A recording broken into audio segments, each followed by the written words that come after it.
Hey my dear students, welcome back to my YouTube channel. आज हम 46 से start करेंगे। पिछले वीडियो में हमने 45 तक क्वेश्चन कंप्लीट कर लिए थे, तो चलिए शुरू करते हैं। If angles of a quadrilateral are in the ratio of 3:5:9:13, find the largest angle. Okay, हमारी जो क्वाड्रिलेटरल एंगल है वो कितने डिग्री की होती है? 360 डिग्री की होती है। ओके, और हमें यहाँ पे लार्जेस्ट एंगल फाइंड करने बोल रहा है। तो यहाँ इस रेशियो को अगर हम देखें तो 13 जो है वो हमारी लार्जेस्ट एंगल दिखाई दे रही है। ठीक है, और इन रेशियो को टोटल ऐड करेंगे 3 + 5 + 9 + 13, सो इक्वल टू 30 होगा। ओके, सो 30/30 ओके, और हम इसे मल्टीप्लाई किससे करेंगे? 360 डिग्री से, टोटल एंगल से। ओके, 0 0 कट गया, 3 1 12, 13 और 12 को मल्टीप्लाई करेंगे तो हमारा आंसर आ जाएगा 156। सो 156 हमें कहाँ दिखाई दे रहा है?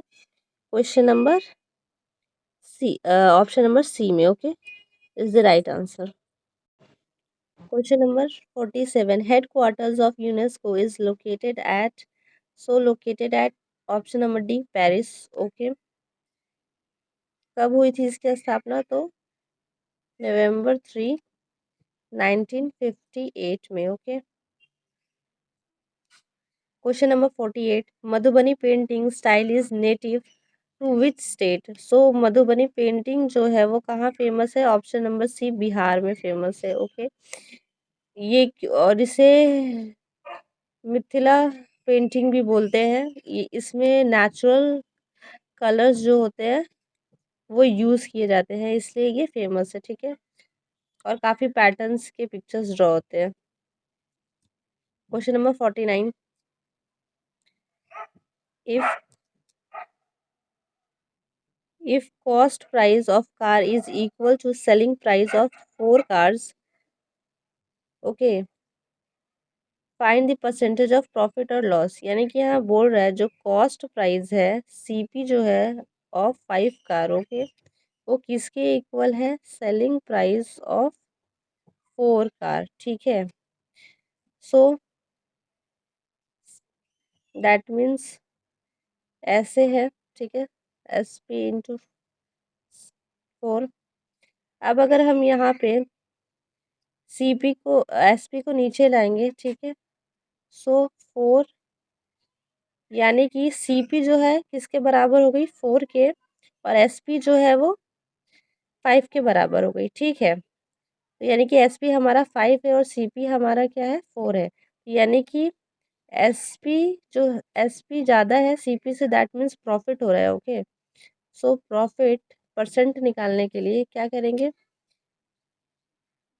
5 - 4, 5 - 4 करेंगे तो हमारा 1 आएगा। ओके, सो 1 हमारा प्रॉफिट है, और सीपी पे कैलकुलेट होता है इसलिए 4 × 100। ओके, सो 4 का 25 times, so 25% is the answer.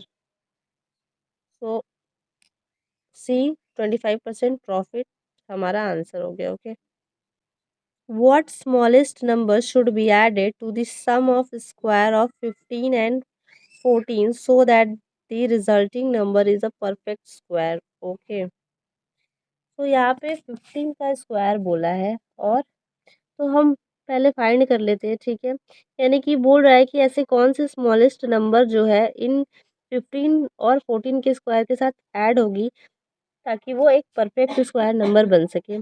तो 15 की जो स्क्वायर होती है वो क्या आती है? 225। ओके, और 14 की स्क्वायर जो है वो 196 है। ठीक, अगर इन दोनों को हम ऐड कर लेते हैं तो हमारा 124 421 हो रहा है। ओके, सो हमें पता है कि जो 20 का स्क्वायर होता है वो 400 होता है। ओके, और जो 21 का स्क्वायर होता है वो 441 होता है। ठीक है, सो यहाँ पे यहाँ ऐड करने के लिए बोल रहा है। अगर हमें लेस करने बोलता तो हम 20 स्क्वायर के साथ जाते। ठीक है, लेकिन यहाँ पे ऐड करने बोल रहा है, इसलिए इसके नियरेस्ट कौन सा स्क्वायर है? 21 का स्क्वायर है जो कि 441 है। सो 441 को 421 से माइनस करेंगे तो हमारा आंसर आ जाएगा 20। ओके, तो 20 जो है ये स्मॉलेस्ट नंबर है, जो हम 421 के साथ ऐड करेंगे तो 441 बन जाएगा, जो कि हमारा एक परफेक्ट स्क्वायर है 21 का। Okay, so B option C is the B option 20 is the right answer. Okay, question number 51, E is related to BH in the same way as N is related to, सो यानी कि जो B है वो किससे related, E जो है वो BH से रिलेटेड है, तो कैसे रिलेटेड है देख लेते हैं। EBH, ओके, E की जो वैल्यू है वो 5 है, ठीक है, और B की वैल्यू 2 है और H की वैल्यू जो है वो 8 है। ओके, तो आप देख सकते हैं जो E है वो B और H के बीच में है, ठीक है, यहाँ B, यहाँ पर E है और यहाँ H है, ठीक है, ये मिडल में है। ओके, इसके इधर 3 लेटर्स हैं, ठीक है, इसके जो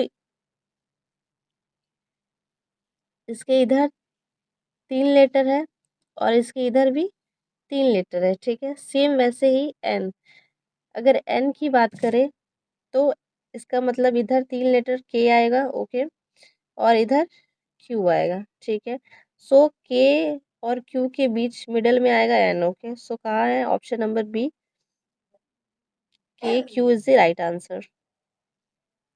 now question number 52, find the mean of the first 6 prime numbers. Okay, so first 6 prime numbers, तो पहले चलिए लिख लेते हैं। फर्स्ट 6 प्राइम नंबर्स क्या है, 2, 3, 5, 7, 11, 13। ओके, ये जो है वो 6 फर्स्ट प्राइम नंबर्स है। अब इनको अगर हम ऐड कर देते हैं, सो ऐड करने के बाद हमारा जो 41 आएगा। ओके, सो मीन निकालना है, that means total sum of all the observation divided by number of observation. So कितने नंबर्स है, 6 है, डिवाइडेड बाई 6। ओके, सो ये ऑप्शन नंबर सी में है, 41 upon 6 is the right answer. Okay, question number 53, the perimeter of a triangle is 28 centimeter if the length is 5 by 12 times its breadth, then find the length and breadth of a triangle। सो यहाँ पे जो है ना, यहाँ पे एक चीज़ mistake है, यहाँ पे ट्रायंगल नहीं होगी, रेक्टेंगल होगा। ओके, क्योंकि लेंथ, क्योंकि हमें लेंथ और ब्रेथ पूछ रहा है, ठीक है, सो यहाँ पे रेक्टेंगल होना चाहिए। ओके, तो आप लोग ठीक कर लीजिएगा, यहाँ यहाँ जो है रेक्टेंगल होगा। ओके, तो यहाँ क्या बोल रहा है, जो पेरीमीटर है रेक्टेंगल की वो क्या है, 28 सेंटीमीटर, ठीक है, अगर ये हमारी रेक्टेंगल है तो इसकी पेरीमीटर यानी ये पूरी लेंथ जो है वो कितने है, 28 है, ठीक है, और अब यहाँ पे लेंथ जो है वो 5/2 टाइम्स ब्रेथ की है, ठीक है, तो पेरीमीटर जो है वो इसकी इक्वल होती है 2 लेंथ प्लस ब्रेथ। ओके, ठीक है, सो पेरीमीटर 28 है, बी जो है वो ब्रेथ है, ठीक है, 5/2 जो है वो लेंथ है, ठीक है, सो ब्रेथ ब्रेथ की 5.2 टाइम्स है, सो ये हो गई हमारी लेंथ और ये हो गई ब्रेथ। ओके, सो लेंथ की जगह लिखेंगे 5/2 ऑफ ब्रेथ, ठीक है, प्लस बी, ब्रेथ वैसे ही रहेगा, ठीक है। अब चलिए इसे सॉल्व कर लेते हैं। सो अगर यहाँ पर 5b प्लस 2b, ओके, यहाँ 28 होगा, 7b, 5b plus 2b 7b divided by 2, और यहाँ पर भी 2 है और यहाँ 28 है। ओके, सो 2 2 कट गया, 28 इक्वल्स टू 7b। ओके, अगर हम 7 को इधर लाते हैं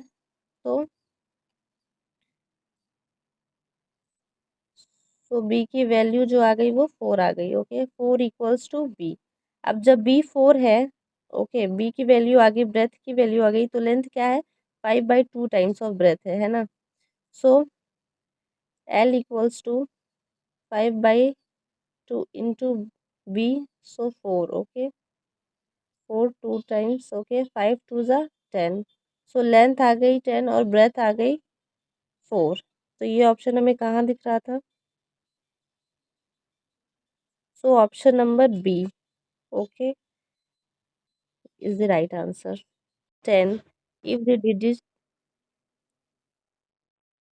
the sum of two digit numbers is 10, if the digit are interchanged then its value increases by 18.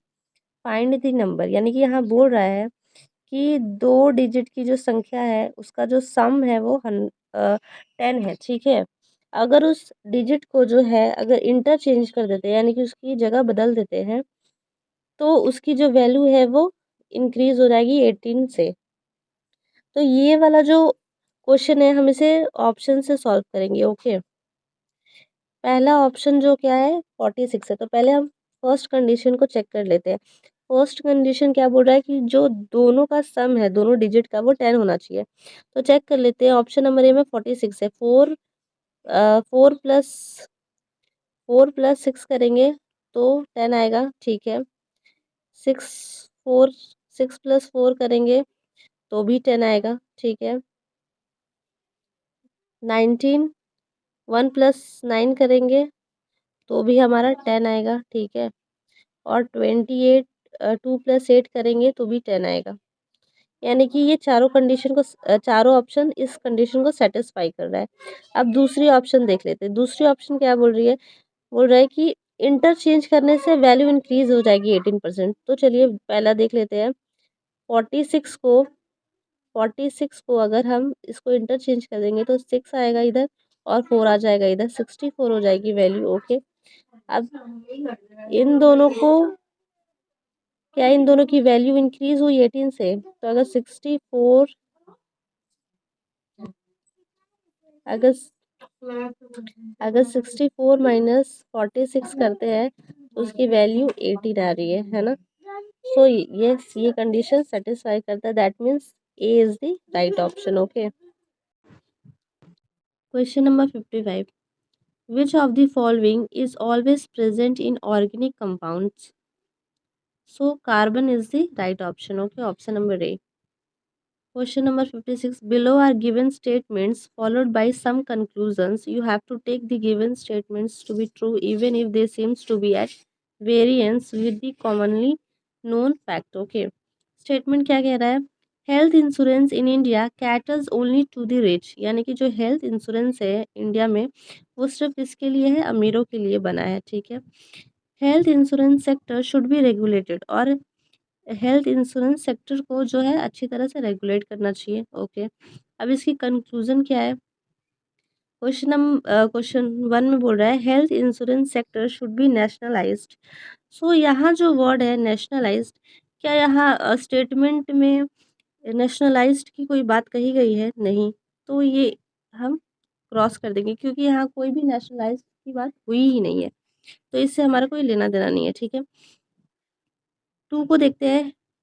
Health insurance is not required for the poor, okay. यानी कि जो health insurance है उसे गरीबों को ज़रूरत नहीं है. तो क्या ये सही है? अगर सिर्फ अमीरों को तो उसकी गरीबों की ज़रूरत नहीं है, ऐसा कुछ है क्या? तो ऐसा कुछ नहीं लिखा है, ठीक है, कि गरीबों को ज़रूरत ही नहीं है या फिर गरीबों के बारे में कोई चीज़ मेंशन नहीं है, ठीक है. इसका मतलब ये भी जो है वो रॉन्ग हो जाएगा. तो ऑप्शन नंबर ए हमारा जो है वो सही हो जाएगा. Neither one nor two follows, okay. If cow is to CW is equal to 13, what might be the value of cow? Okay, यानी कि यहाँ पे क्या बोल रहा है? COW जो है डिवाइड करेंगे CW से तो उसकी वैल्यू क्या आनी चाहिए? 13 आनी चाहिए, ठीक है. तो इसे हम चलिए ऑप्शन से चेक कर लेते हैं. 272 को अगर काउ की जगह पे रखेंगे इसकी वैल्यू तो क्या आएगी? 272, ओके. सी की वैल्यू क्या है? 2 है. ओ की वैल्यू जो है वो 7 है और डब्ल्यू की वैल्यू जो है वो 2 है. तो नीचे सी की वैल्यू आ जाएगी 2 और डब्ल्यू की वैल्यू भी आ जाएगी 2, ठीक है. सो अगर इसे हम डिवाइड करते हैं तो ये 13 की इक्वल नहीं है, ठीक है. तो ये ऑप्शन हमारा हो जाएगा रॉन्ग, ओके.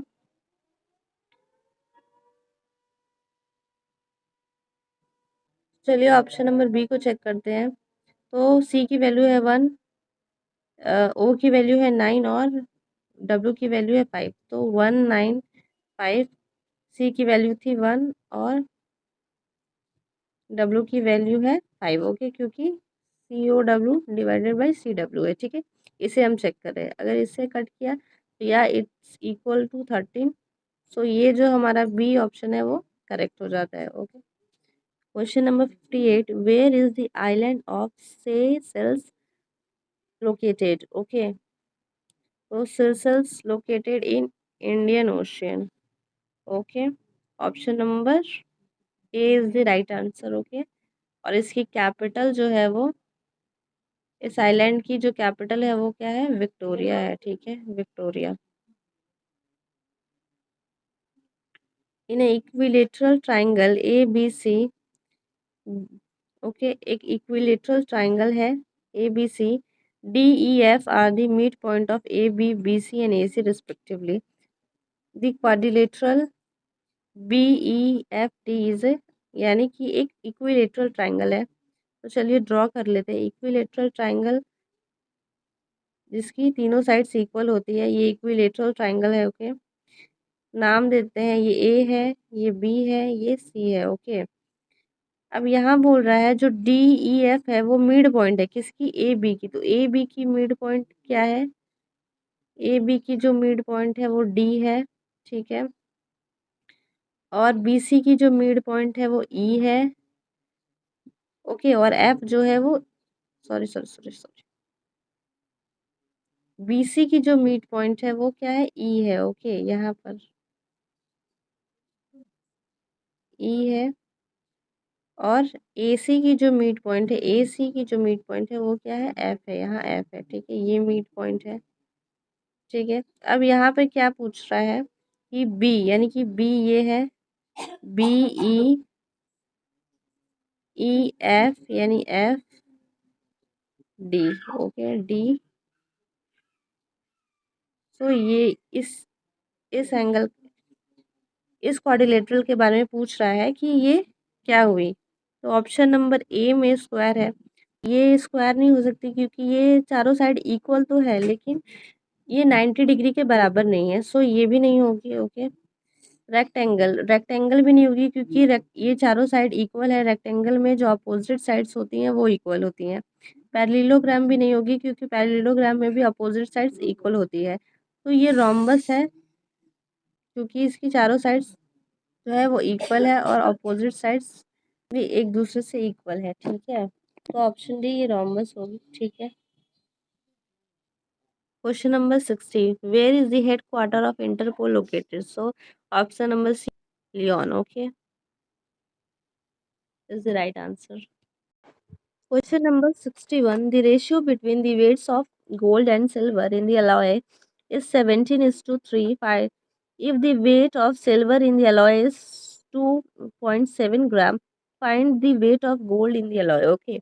यानी कि अलॉय में जो गोल्ड और सिल्वर का जो रेशियो है वो 17:3 है, और जो 3 की जो वैल्यू है वो 2.7 ग्राम है, यानी सिल्वर की जो वैल्यू है वो 2.7 ग्राम है। तो चलिए देखते हैं इसे कैसे करना है। गोल्ड की जो रेशियो दी हुई है और सिल्वर की वो है 17:3 इस फॉर्म में। अब यहाँ पे 3 की जो वैल्यू है वो 2.7 ग्राम है, और गोल्ड की हमें फाइंड करनी है, दैट मीन्स एक्स। ओके, चलिए इसे सॉल्व कर लेते हैं। अगर इनका मल्टीप्लाई करेंगे तो यहाँ पे 3x, यहाँ 17 इंटू 2.7। ओके, एक्स की वैल्यू 17 इंटू 2.7 डिवाइडेड बाई 3, ये से कट होगा तो 0.9। Okay, 0.9। So 17 into 0.9 equals to 15.3 gram, यानी कि 15.3 ग्राम किसकी वैल्यू है? गोल्ड की वैल्यू है। So option number B is the right answer. Okay, which is the largest non polar desert in the world? So option number C, Sahara, Sahara desert is the right answer. Sahara Desert, Atacama Desert. These are non-polar desert in the world. Okay. Question number 63. Which single discount will be equal to two successive discounts of 12% and 5%? यानी कि बोल रहा है कि जो दो discount है 12% and 5%, उसके बदले कौन सी सिंगल डिस्काउंट होगी जो इन दोनों के बराबर होगी। ठीक है, तो अगर हमें नहीं पता है कि किस पे डिस्काउंट है, ठीक है, उसकी सीपी क्या है, तो सपोज हमारी जो भी आर्टिकल है उसकी वैल्यू जो है वो अगर 100 है, ठीक है, उस पे अगर 12% का डिस्काउंट लगता है, ठीक है, 12% यानी 12/100, कितने पे लग रहा है डिस्काउंट? 100 पे। ठीक है, ये हमारी कॉस्ट प्राइस है। ठीक है, सीपी है। सो 12 आया, दैट मीन्स 100 माइनस 12। ओके, तो टोटल कितनी वैल्यू हो गई? 88। ओके, अब अगेन ये जो हमारी है नाउ, ये जो हमारी है न्यू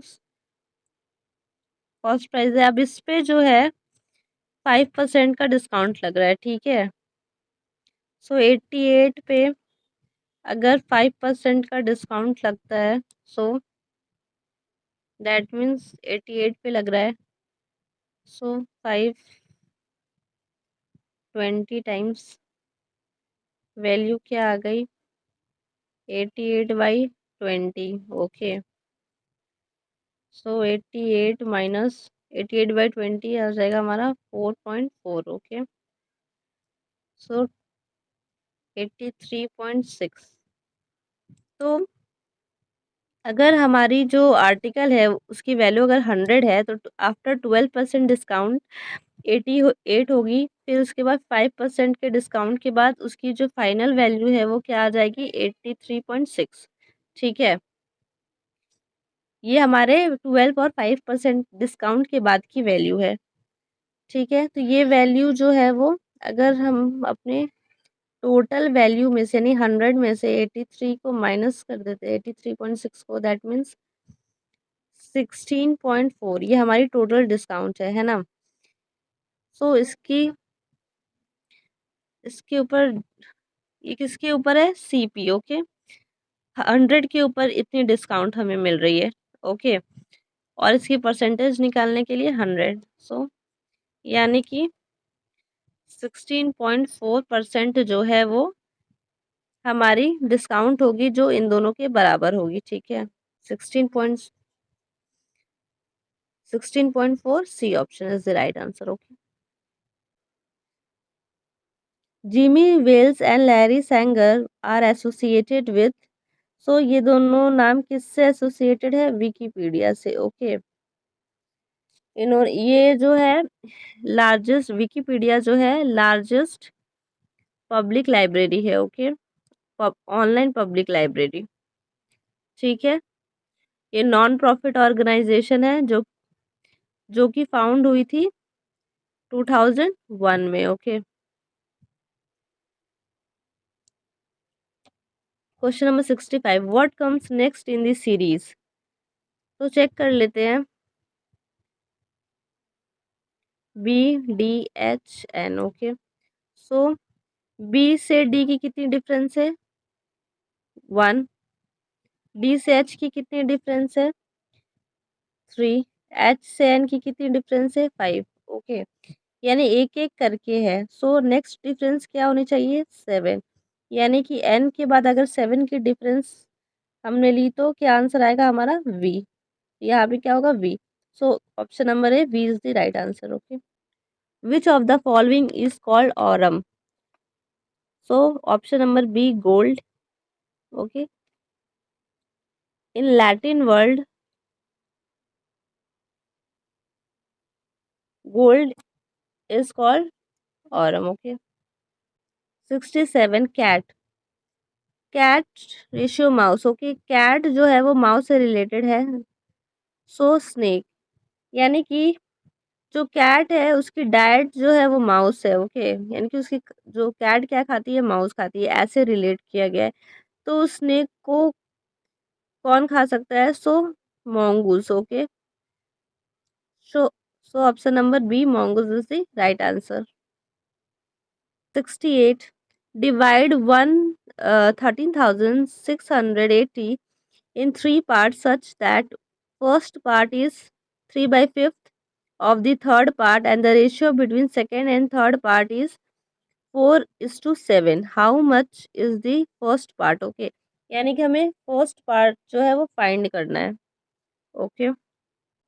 थर्ड पार्ट हमें नहीं पता, ओके, क्योंकि यहाँ बोला है कि जो फर्स्ट पार्ट है वो 3/5 है थर्ड के, तो थर्ड पार्ट हमें नहीं पता, that means x, okay. First part हम क्या करेंगे, 3/5 ऑफ एक्स लेंगे, ठीक है, यानी कि 3/5 ऑफ थर्ड है, यानी कि 3/5 एक्स हो जाएगा। और जो सेकेंड पार्ट है, सेकेंड पार्ट का रेशियो क्या दिया हुआ है, सेकेंड एंड थर्ड पार्ट का रेशियो है 4:7, दैट मीन्स जो सेकेंड पार्ट है वो 4/7 किसका है, थर्ड पार्ट का है, तो थर्ड पार्ट क्या है, एक्स है, तो ये वैल्यू आ गई, ठीक है। चलिए इसे अरेंज कर लेते हैं। थर्ड पार्ट है एक्स, सेकेंड पार्ट है 4x/7, फर्स्ट पार्ट जो है वो 3x/5, ओके। ये किसके इक्वल है, ये इक्वल है 13,680 के इक्वल है, ओके।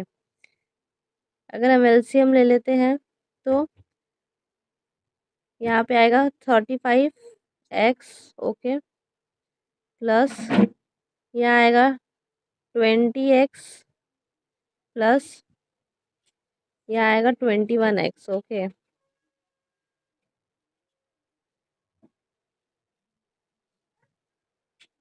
जो कि इक्वल है 13,680 के, okay.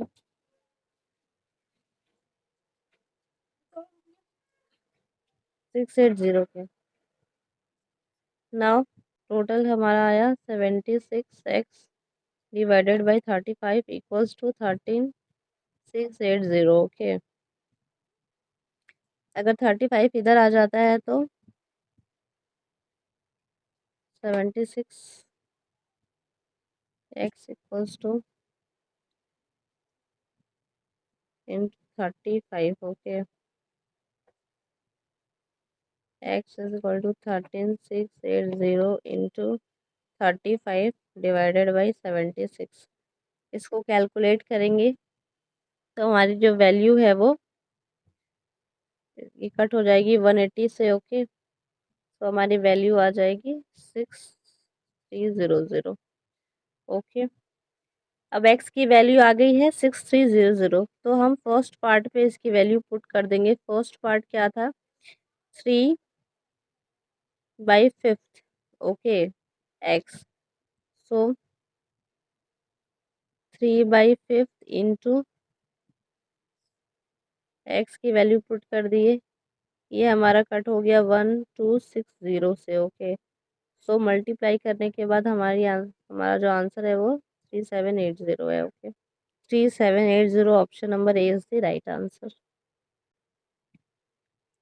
69, punch card is also called Hollerith card, okay, option number A। 70, in a camp 180 student had ration for 20 days, how many students should leave the camp if the ration should last for 25 days? यानी कि इस question में बोल रहा है कि total जो students है वो 180 है, ठीक है, और वो उनके पास जो राशन है वो कितने दिन चल रहा है, 20 दिन चल रहा है, ठीक है। तो उसमें से कितने स्टूडेंट लीव करेंगे ताकि वो जो राशन है वो 25 दिन तक चले, ठीक है, यही बोल रहे हैं। तो वो कैसे फाइंड करेंगे, टोटल स्टूडेंट कितने हैं 180, डेज कितना है 20, ओके, सो 3,600 जो है ये हमारा क्या हो जाएगा, राशन, ओके, ये हमारे राशन की यूनिट है, ठीक है। अगर बोल रहा है कि कितने स्टूडेंट को जाना चाहिए, सो हमें नहीं पता है, तो अगर 180 में से x माइनस कर देते हैं, ठीक है, और 20 की जगह हमें कितना दिन राशन चलाना है, 25 डेज, ठीक है, और हमारा टोटल राशन जो है वो 3600 है, वो सेम ही रहेगा। तो अब चलिए इसे सॉल्व कर लेते हैं।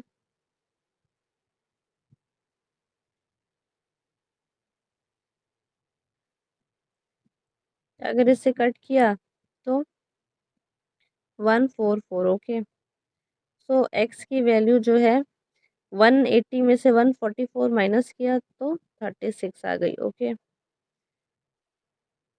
यानी कि 36 स्टूडेंट को लीव करना पड़ेगा ताकि वो राशन जो है 25 डेज तक चल सके। So option number A is the right option answer, okay. World environment day is observed on, so June 5, okay. Option number C. Question number 72, simplify √50 plus √18 minus √8। So √50 plus √18 -8, okay. अब इसको कैसे लिख सकते हैं, 25 into 250 होता है, okay, ऐसे लिख सकते हैं इसे। 9 इंटू 2, 4 इंटू 2, ओके। 25 को अगर हम बाहर कर देते हैं तो दैट मीन्स यहाँ अंडर रूट से बाहर कर देंगे तो यहाँ 5 आ जाएगा और अंदर क्या बचेगा, सिर्फ 2।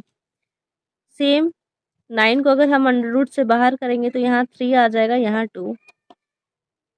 4 को बाहर करेंगे तो 2 हो जाएगा और अंदर 2 आएगा, ठीक है। सो जो अंडर रूट 2 है वो सब में कॉमन है, ठीक है, और जो बाहर है उसे हम ले लेंगे 5 + 3 - 2, ओके, √2।